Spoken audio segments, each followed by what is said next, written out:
रुपी नाम की एक इन्वेस्टमेंट फर्म ने ये रिसर्च रिपोर्ट जारी किया है। इसको बिजनेस स्टैंडर्ड्स ने भी कवर किया है इस स्टोरी को।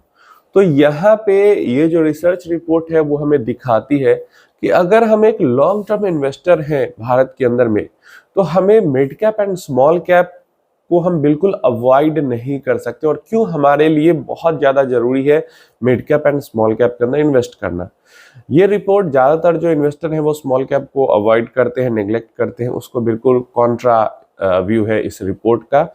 एंड इन्होंने पिछले 10 इयर्स का डेली रोलिंग रिटर्न्स को डेटा बनाकर यहाँ पे पेश किया है। समझते हैं क्या कहता है ये डेटा। इनका कहना है एक कॉम्परेटिव स्टडी ऑफ की इंडाइसेस निफ्टी 100 जो कि लार्ज कैप हो गया, Nifty mid cap 150 total return index की बात हो रही है सारे इंडेक्स में, जो कि मिड कैप हो गया, और निफ्टी स्मॉल कैप ये जो ट्राई है वो 250 वाला इंडेक्स है। तो on A 10 year daily rolling CAGR basis reveals that mid and small cap indices जो है generate returns above 50%, 16% and 44% of the time. पिछले 10 साल का जो डेली रोलिंग रिटर्न है CAGR टर्म्स में, वहां पे ऐसा देखा गया है कि पिछले 10 सालों में मिड कैप जो फंड्स हैं, मिड कैप जो इंडेक्स है, यहाँ पे तो अभी इंडेक्स की बात हो रही है, आगे एक्टिव फंड्स की बात करेंगे, तो मिड कैप इंडेक्स ने 60% ऑफ द टाइम 15% से ऊपर रिटर्न जनरेट किया है।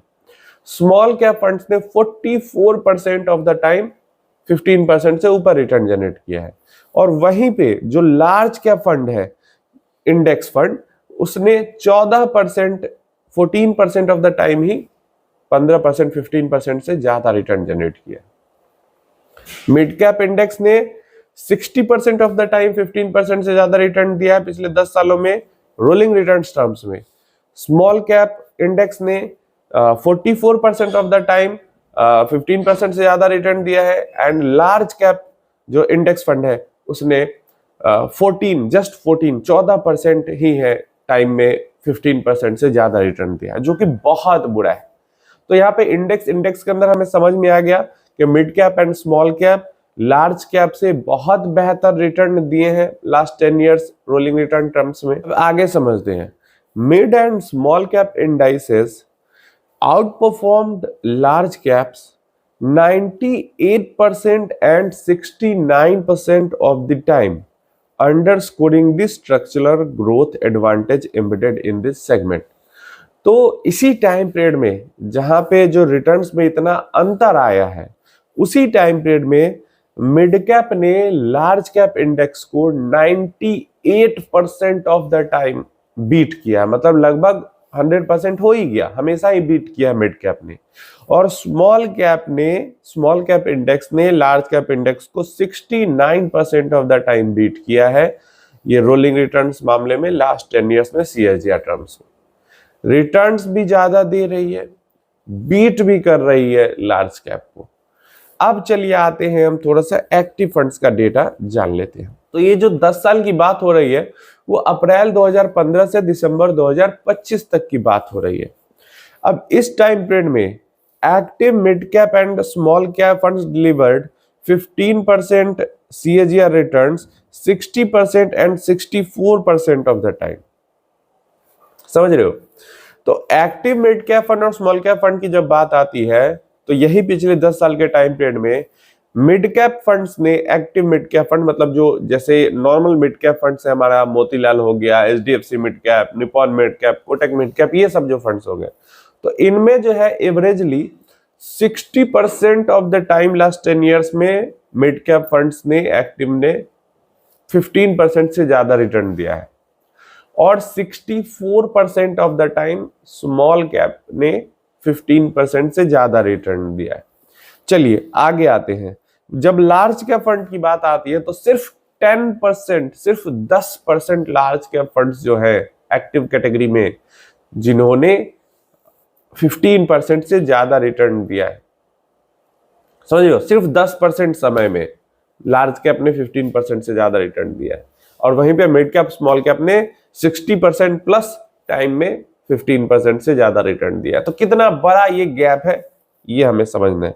इसके बाद जब हम नीचे आते हैं तो एक्टिव मिड कैप फंड्स ने एक्टिव लार्ज कैप फंड्स को 100% ऑफ द टाइम बीट किया है पिछले 10 ईयर्स में, और एक्टिव स्मॉल कैप फंड्स ने एक्टिव लार्ज कैप फंड को 97% ऑफ द टाइम बीट किया है पिछले 10 ईयर्स में, यही रोलिंग रिटर्न CAGR टर्म्स में। अब यहाँ पे दो इंपॉर्टेंट डेटा हमारे सामने आता है। क्या दो इंपॉर्टेंट डेटा आता है? और यही डेटा पीछे भी हम जब दूसरी एनालिसिस करते हैं वहां पे भी समझ में आता है, और यहाँ पे भी वही डेटा समझ में आ रहा है, तो मतलब सही चीज हमें समझ में आती है। सबसे पहला, तो अगर हम एक लॉन्ग टर्म इन्वेस्टर है, 8 ईयर्स 10 ईयर्स हमारे पास टाइम पीरियड है, तो मिड कैप स्मॉल कैप को हम बिल्कुल भी अवॉइड नहीं कर सकते। मिड कैप स्मॉल कैप हमारे लिए बिगेस्ट वेल्थ जनरेटर मशीन है। अगर हमें 8-10+ ईयर्स का गोल है, मतलब हम लॉन्ग टर्म इन्वेस्टर हैं, तो कम समय के लिए है तो नहीं आ सकते, वॉलेटिलिटी ज्यादा होती। पहली चीज तो हमें ये समझ में आती है।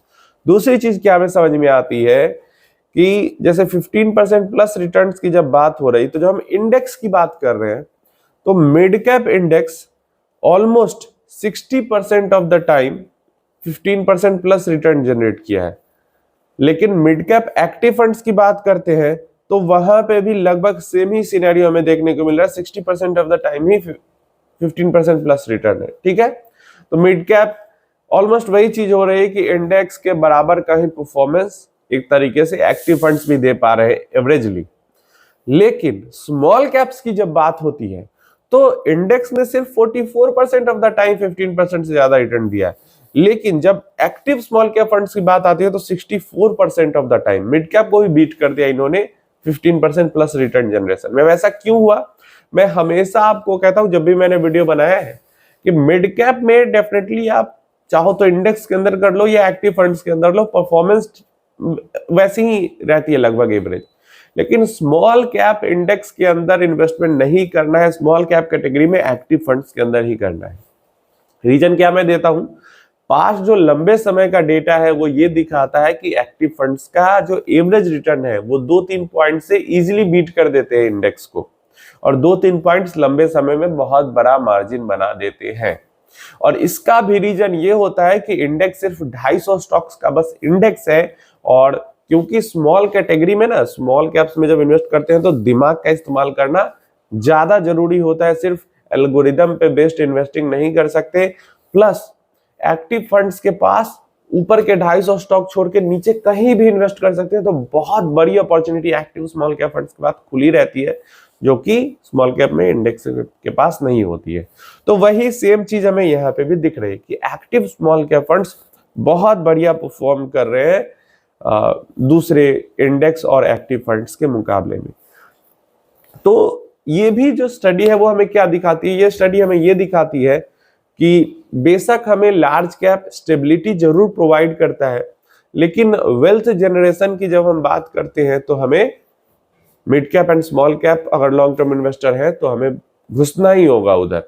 प्लस लार्ज कैप के अंदर बहुत कम चांसेस होती है एक्टिव फंड्स को अच्छा रिटर्न बनाने की या इंडेक्स को भी बीट करने की।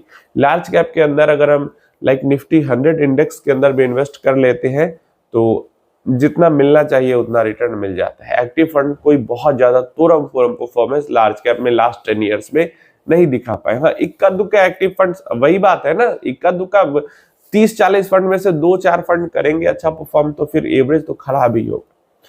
तो ये ओवरऑल इसका कंक्लूजन है, और उम्मीद है आपको भी समझ में आया होगा कि अगर आप लॉन्ग टर्म इन्वेस्टर हो तो क्यों आपको मिड कैप स्मॉल कैप को आप अवॉइड नहीं कर सकते, उनको पोर्टफोलियो में इंक्लूड करना जरूरी है। अपनी राय इसके बारे में नीचे कमेंट बॉक्स में जरूर देना, आप क्या सोचते हो इसके बारे में।